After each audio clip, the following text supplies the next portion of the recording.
Life is always a bit of a confusing one. It can get kind of deep.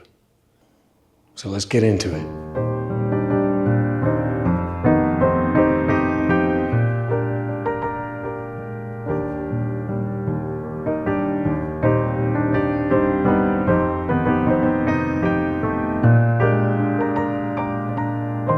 We aren't in this world for very long. We only get a few years to do something with your life. And if we're lucky, to realize what it's for. It's a big ask for one person with such a short time frame. And one thing we may or may not learn in this lifetime is patience. Which, if I'm being honest, seems like less of a priority these days. For instance, I live in LA. No one here seems to have patience. Everyone seems to be in a hurry here, or at least more likely pretending that they're in a hurry. Everyone expects everything right now, immediately, and nobody wants to wait. And people often forget or overlook that good things take time. Another thing we're destined to find out is where we belong and who we belong with. Community is one more human element that's just undeniable. See, it's the backbone of our society. Or at least I think it is. So why am I talking about patience and community when I'm just a car guy, you might ask? Well, think about it. I have to work on my car in a dark parking garage on the ground. I need friends. No space. Working. I need patience. Now, my Porsche 944 is a continuous work in process.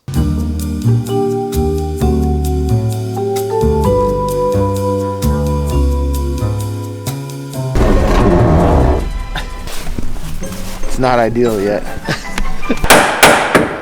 It's not ideal. It's not ideal. It will never not be. And then I, along with some friends, rebuilt this car in its entirety, and then at the end of it, produced a film. And I say we because there's a whole team of people behind this entire venture. And now, 6 months later, things have broken, and it's time to update. Let's go through some of the things that have broken on this car. First, the radiator fan stopped working. I had to run the heat in the car because it has no AC, and I had to run all the engine heat through the cab to keep the engine from overheating and keep myself overheating. It was a consistent 110 degrees in that cab, always. The passenger side window stopped working, and given that I live in LA, not exactly ideal. I definitely feel like I've been pushing my luck on that one. The rear hatch, it has never worked. I have tried to fix it, but it has never worked. Ever since day one, it has not worked. And arguably the most important part of this car, the shocks. I have blown 4 of the 4 shocks now. I have broken or blown. They're not good. This car deserves so much more than those shocks, by far. So we've come to the portion of this film where the hero returns, Pelican Parts. So they've graciously stepped in and are willing to help out with some new equipment, starting with new rear hatch locks, new window motors, and a new 9-ohm radiator fan resistor, which ironically is quite hard to find, honestly. And finally, brand new radiator fans. Now, these shocks that I have on there, the yellow ones, could be said to be a good beginner set. If you plan on just driving on the road, and even that, good luck. Don't plan on doing anything more or less off-road. It's not going to work for you. But luckily for us 944 people, there is a new set that is actually capable and has been tested. I give you the holy grail, the new Hotbits 6-inch travel coilover kit from 944 Safari, designed by an actual suspension engineer from Rivian. Yes, the electric car company. And finally, Swift springs. These springs are calculated for the exact weight of the car in the use case scenario, so they work.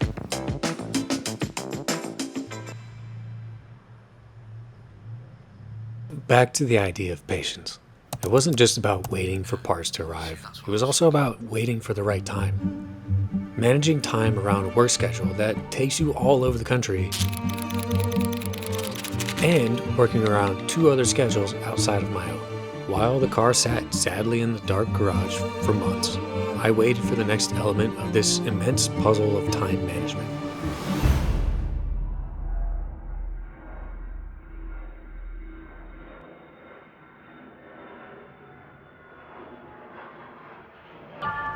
But then, finally it comes time. It's time to bring this car back to life yet again.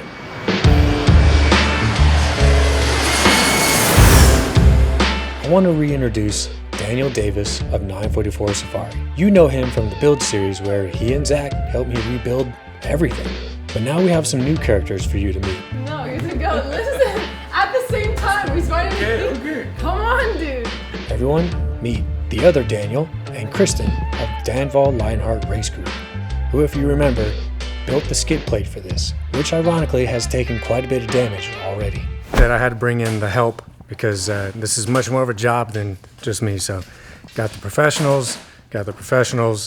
Now I have to correct myself. There's 2 Daniels. We'll be hiding behind you. 22 mil. I didn't get that.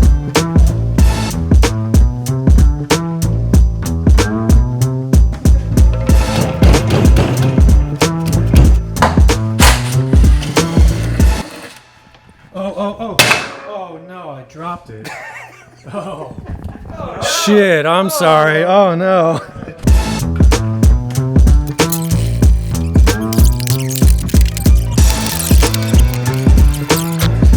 These are the old fans. Oh.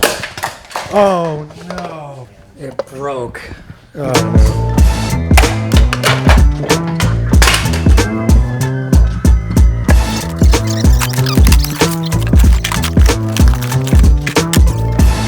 Trust the person putting it together.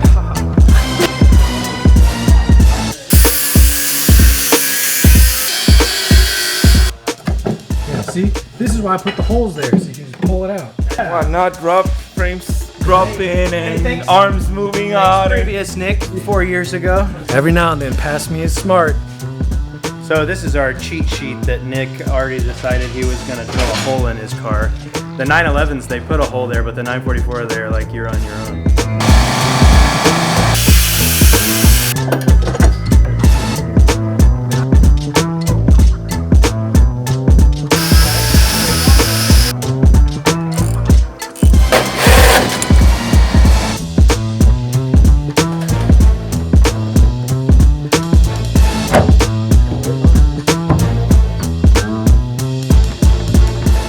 So I've been imagining what it's like to drive this with this suspension because other trucks that I've driven and Broncos, they all do it and do it really well. But now it's on here, I just took it for a little test drive. It's phenomenal. New Yorker, phenomenal.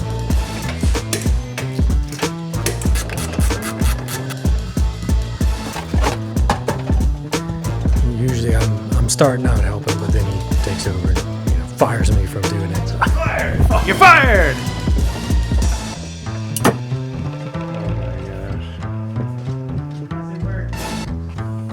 Pretty close. Close it again. Just gently. Oh no! And that's it for the night. We're hungry, tired, and it's not necessary to go any further. The door works, the car drives, suspension is amazing, and it's time to go. Yeah, we're tired. We're done. So Daniel picked up a car while he was here, and it's a great car. It's truly a gem. It's very Daniel.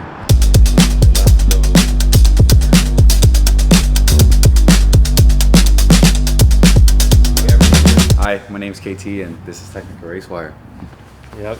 We're here to pick up the long-awaited van that they've been storing for me so graciously, and it's right behind you.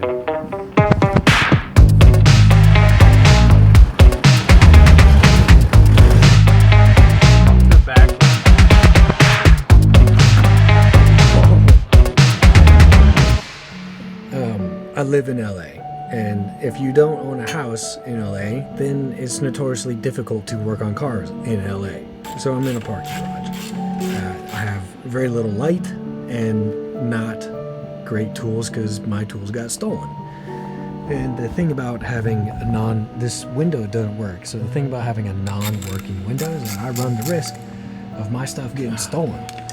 So I'm gonna put these new motors in from Pelican Parts and hope that my stuff doesn't get more stolen.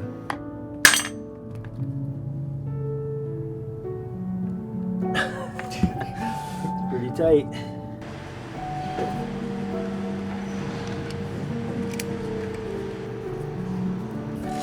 If you see these wires back in here, I can take it down a little bit there.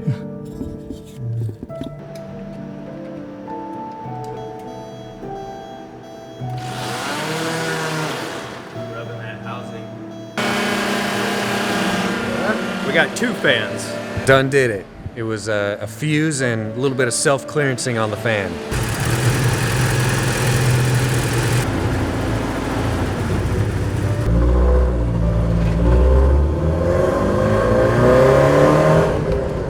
There's nobody out here. We're the only ones awake. That's the beauty of 6 a.m. in LA. Everyone else is hungover and doing nothing. Some urban takeover.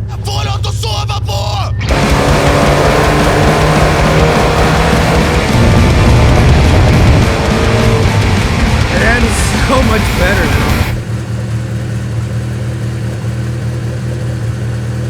So the goal with all of this was to see if the resistors and the fans worked. They're apparently both working. Well, that's the end of this little era for him. He's got to go drive this magnificent Power Ranger mobile back to Arkansas. But we got it all done. New battery, kill switch, the fan resistors, new fans, new shocks, all of it. All done. And it's valuable to have a person like this out here doing this. That's right. Fuck yeah.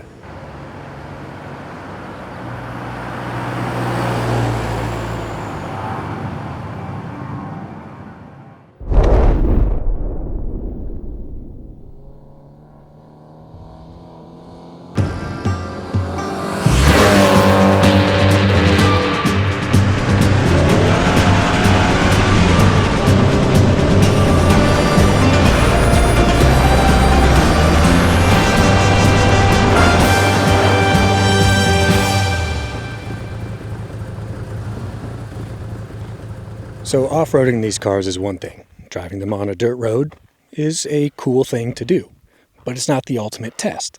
So what is the ultimate test? Whoops. Now you might ask yourself, what are whoops? Well, whoops are a naturally forming, from cars, obstacle that is a undulating surface. At work, we use them for testing in the race cars.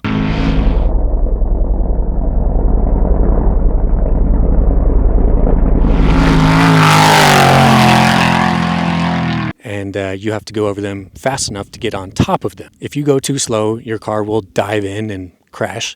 If you go too fast, well, hopefully there is no too fast. And where else do you find whoops but out here in Johnson Valley, which this car has been to before, but not at a good speed. It has not gone fast through here, and it has broken out there in the desert.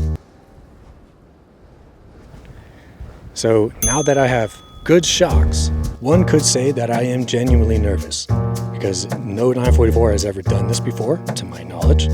And I do have a backup. I have Amanda here with her Bronco as my rescue. I don't know. Hopefully we don't need it. Hopefully we can drive out of this. But she's here for a reason. I changed my mind about what I'm going to do for the first test since I saw this. I saw a jump, so I'm going to flat launch off this, hopefully, and land softly in the sand. That's the hope.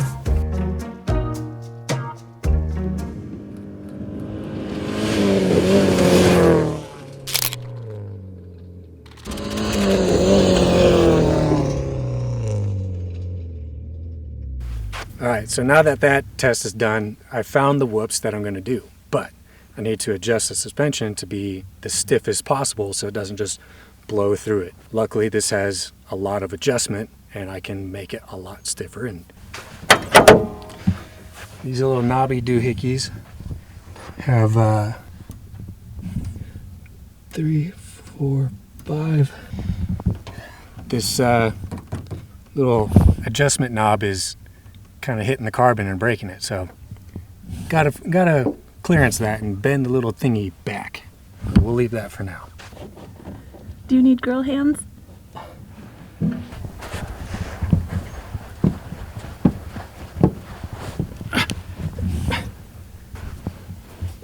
Ow. It's probably kind of hot under there. It's 5 more stiffies on each corner, so good to go.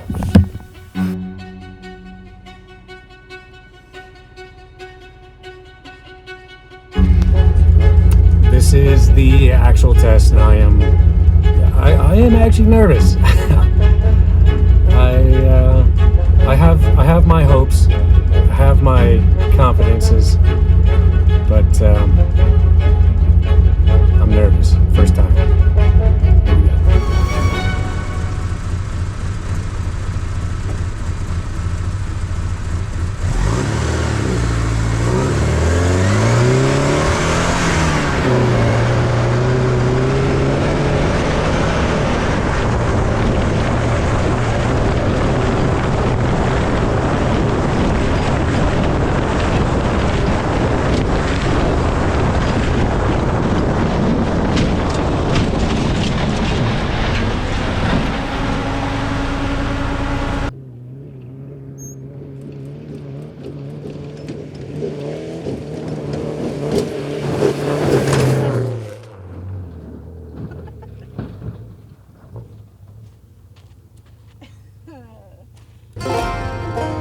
Oh my God! That was this one. Nothing's broken. Nothing? Nothing. You got off the ground completely about 5 times. Yeah, I felt that. And then I hit this one. I nosed into this one right here. I heard it. I was turning look, the corner. Look, this is where my skid plate is. Right there. And right there. Oh my God. Fuck. Oh my God. Roll the playback. Yeah, Jesus. All right, so first off, holy shit. I've never felt this car do that kind of thing. I've only ever felt that in like race cars and UTVs. It took it really well. And I'm so glad I have a skid plate because that took 2 massive hits. Under here, I'll show you. So that's where it hit on the uphill side of 2 bumps. And let me show you where it did that, because it's pretty impressive, to be honest. This right here, this is proof of impact on the skid plate, and nothing's broken. Another one down there that's even more impact, and that was a wild ride. Oh my God. I feel good with that. Good job, Chaz and Daniel. You've made a hell of a suspension. This is impressive.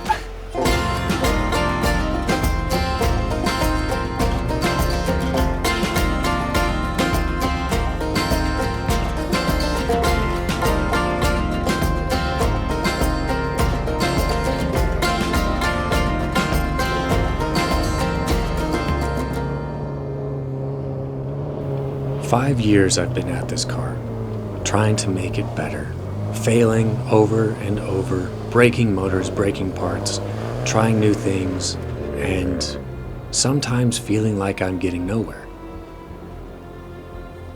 But after 5 years, this 10-second moment changed everything in my mind about what the 944 can and will be in the future. Without patience, without knowing that you're in it for the long haul, without accepting that, we wouldn't be here. I wouldn't be here. So I'm okay with that. I had to spend a lot of extra money and a lot of extra time to get to this point, because this point is great. This point I'm excited about. It's this point that we can now make a desert race car.